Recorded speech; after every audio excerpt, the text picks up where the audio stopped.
নাকি আরও ইনভলভ আছে আপনার? ওদের ইনভলভমেন্ট পরিষ্কার আছে, কিন্তু এখন তো বডি পাওয়া গেছে এবং আমাদের ইনভেস্টিগেশনে এসেছে, একটা কমপ্লেন্ট দিয়েছে। ঠিক আছে, এটা ম্যাটার অফ ইনভেস্টিগেশন। সম্পর্কে তো অনেক রকম কথা শোনা যাচ্ছে, আদৌ সাংবাদিক বিষয়টা হচ্ছে যে এর সম্পর্কিত কোনো কিছু তথ্য কি আপনাদের? এটা আপনি অফকোর্স আমরা ওনার 161 স্টেটমেন্ট সিআরপিসি যে ম্যান্ডেটরি মানে ওরাল স্টেটমেন্ট আছে সেটা রেকর্ড করলাম।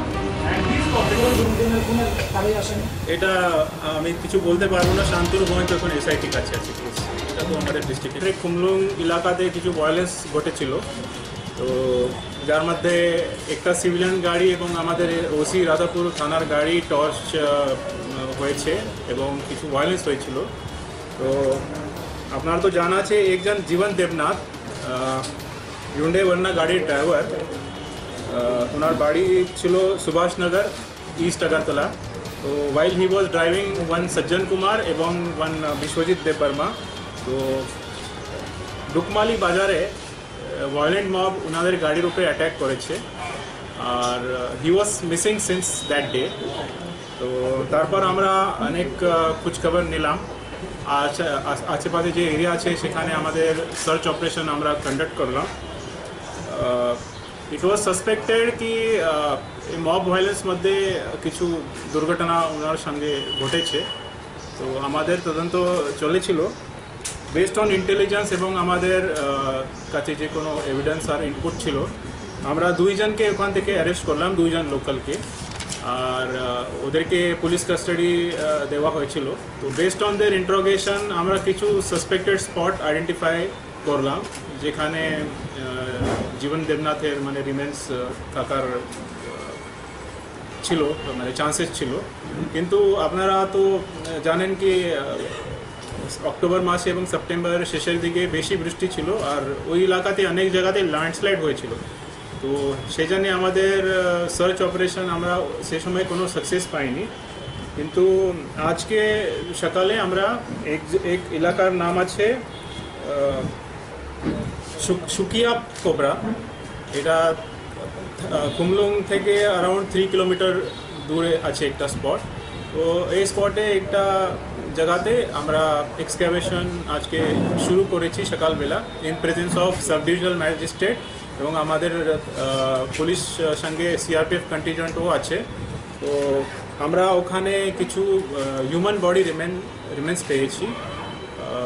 আমরা সাসপেক্ট করছি কি এটা মানে ওই আনফর্চুনেট রাত্রেবেলা যে ঘটনা ঘটেছিল, এই ঘটনার মধ্যে জীবন দেবনাথকে লিঞ্চ করে ওর বডি এখানে বেরি করা হচ্ছে। তো এটা তো টেকনিক্যালি আমি বলতে পারবো না কি এটা জীবন দেবনাথই আছে 100%, কিন্তু আমাদের সাসপেক্ট আছে। তো যে কিছু লিগাল প্রসিজার আছে, আমাদের একটা ফরেন্সিক ডক্টরের টিম ওখানে যাচ্ছে আর একটা ম্যাজিস্ট্রিয়াল ইনকোয়েস্ট এবং অন দ্য স্পট আমরা পিএম করব। যে কোনো রিমেন্স আছে এটা তো ইন হাইলি ডিকম্পোজ স্টেটস আছে। তো তারপর বেসড অন ফরেন্সিক এবং ডিএনএ অ্যানালাইসিস এটা টেকনিক্যালি মানে প্রুভ করা যায় এটা কার বডি আছে। কিন্তু সেটা আমি আপনাকে আশ্বস্ত করতে চাই, police was sincere since first day, কিন্তু কোনো আমাদের কাছে বেশি কোনো ইনপুট ছিল না সে সময়। আর বৃষ্টি এবং ল্যান্ডস্লাইড নিয়ে অনেক জায়গাতে সার্চ অপারেশনের মধ্যে বাধা হয়েছিল। তো সেটাই এখন আমি বলতে পারছি আপনাকে। PM on the spot PM এবং বাকি টেস্ট হওয়ার পরে এক্স্যাক্টলি ইনফরমেশন আপনাকে জানাতে পারবেন। পিএম হয়েছে না, এটা এখন হবে, একটা টিম অফ ডক্টর যাচ্ছে ওখানে। হ্যাঁ, একটা বস্তার মধ্যে হিউম্যান বডির রিমেন্স পাওয়া গেছে ইন হাইলি ডিকম্পোজ স্টেট। কিসের ভিত্তিতে জীবন দেবনাথ? হ্যাঁ, ইট ইজ সাসপেক্টেড। আমাদের কাছে কিছু ইনপুট ছিল কি এটা এখানে জীবন দেবনাথের রিমেন্স হতে পারে। তো কিন্তু টেকনিক্যালি এটা তো ফরেন্সিক করেই বলা যায়। এটা কতদিন সময় নিতে পারে আপনার? এটা তো ডিএনএ অ্যানালিসিস তো কিছু সময় লাগবে, ফ্যামিলির সঙ্গে 1 মাস 15 দিন। কিন্তু বেসড অন এভিডেন্স আমরা মানে we are suspecting it is body of Jiban Debnath. Evidence তো এটাই পয়েন্ট করেছে। আর দুইজন আমরা অলরেডি অ্যারেস্ট করেছিলাম, they are still in judicial custody. তো it was based on their interrogation এবং আমাদের যে ফিল্ড ইনভেস্টিগেশন ওনারা কি স্যার স্পটগুলো বলেছিলেন? এই যে দুইজন অ্যারেস্ট হয়েছে ওরা কি স্পটে ওরা অনেক স্পট না এই স্পটে এর মধ্যে স্পেসিফিক কি এটাও ছিল? এটা আমি এক্স্যাক্টলি ইনফরমেশন আপনাকে সেন্সিটিভ নেচার জন্য বলবো না, কিন্তু ইনপুটস কিছু আমরা যারা এখন জুডিশিয়াল কাস্টাডিতে আছে দুইজন সাসপেক্ট, স্যার নাম বলবেন একজন বলেন্দ্র আর একজন আছে সুরন, বলেন তো কি বলেন্দ্র দেববর্মা এবং একজন সুরন দেববর্মা। স্যার পরিবারের লোককে কি ওই স্পটে নেওয়া হয়েছে জীবনদের খাতে?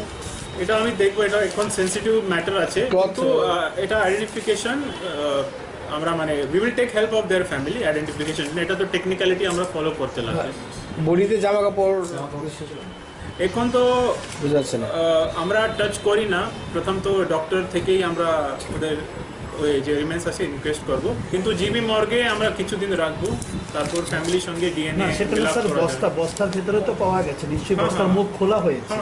এবার বিষয়টা হচ্ছে সেখানে ওর কোনো কাগজ, সেটা ভিজবে সবই ঠিক আছে, কিন্তু বা জামা কাপড় এরকম কোনো কিছু কি ছিল? জামা কাপড়টা অ্যাটলিস্ট বাড়ির লোকজন দেখবে তাই বলছিলাম, মানে বুঝতে পারবে। এটা তো আমরা মানে জিবি মর্গে যে সময় নিয়ে যাব তো তখন ফ্যামিলি রিপ্রেজেন্টেটিভস থাকবে, এটা তো লিগ্যাল প্রসিজার আমরা ফলো করতে হবে। স্যার আপনি বলছেন ল্যান্ডস্লাইডের কারণে মেথডটি দেরি হয়েছে, তাহলে কি ইনফ্রাস্ট্রাকচার অভাব আছে বলে মনে করেন? না না আপনি ল্যান্ডস্লাইডের কারণে আমি বলছি আপনাকে, আপনি প্লিজ ডোন্ট মিসআন্ডারস্ট্যান্ড, এই যে এলাকা আছে এটা লুঙ্গা এবং টিলা ল্যান্ড আছে, এখানে ছাড়াও আছে কাছাকাছি, তো আপনারা তো জানা আছে বেশি বৃষ্টি নিয়ে এখানে অনেক জায়গাতে জল জমা ছিল এবং এই কারণে কিছু কিছু জায়গাতে ল্যান্ডস্লাইড আছে, এটা মোটরেবল রোডও নেই রাস্তায়, মানে গাড়ি নিয়ে যাওয়া যায় না, এই জন্যে আমরা কিছু ডিফিকাল্টি পেয়েছিলাম আগে। স্যার জীবনদেব নাথের যে দুজন মানে আপনারা স্যার যারা জুডিশিয়াল কাস্টাডিতে আছে their involvement is crystal clear. একটা মানে শহর অ্যারেস্ট করা হয়েছিল। ইনসিডেন্টাল পরেই পুলিশ অ্যাক্টিভ হয়েছে। Yes, yes. পুলিশ যদি অ্যাক্টিভ হতো তখন তাহলে এতটা সময় লাগতো না। ল্যান্ডস্লাইড যেটা যে বৃষ্টি হয়েছে ওই না দিনের আপনি পরেই হয়েছে এরকম লাগতো। আমি ওই রাত্রে ওখানে ছিল, আমি আপনাকে বলতে পারছি police was serious since first day. আপনি এটাও জানতে মানে আমি আপনাকে বলবো সেই দিন রাতের বেলা এই ঘটনার পরে যে ভায়োলেন্স হয়েছিল আমাদের অনেক পুলিশ কর্মী ওদের মধ্যে ঘায়েল হয়েছিল, তারপর আমাদের এই সার্চ রেস্কিউ আমরা নেক্সট ডে যে সময় বিশ্বজিৎ দেববর্মা থানাতে এসেছে এবং সজ্জন কুমারকে নিয়ে, তারপর এটা জানা গেছে কি এভাবে একজন জীবন দেবনাথ নামে পরদিন এসে ল্যান্ডস্লাইডটার কারণ না। না ল্যান্ডস্লাইড আমি বলছি সার্চ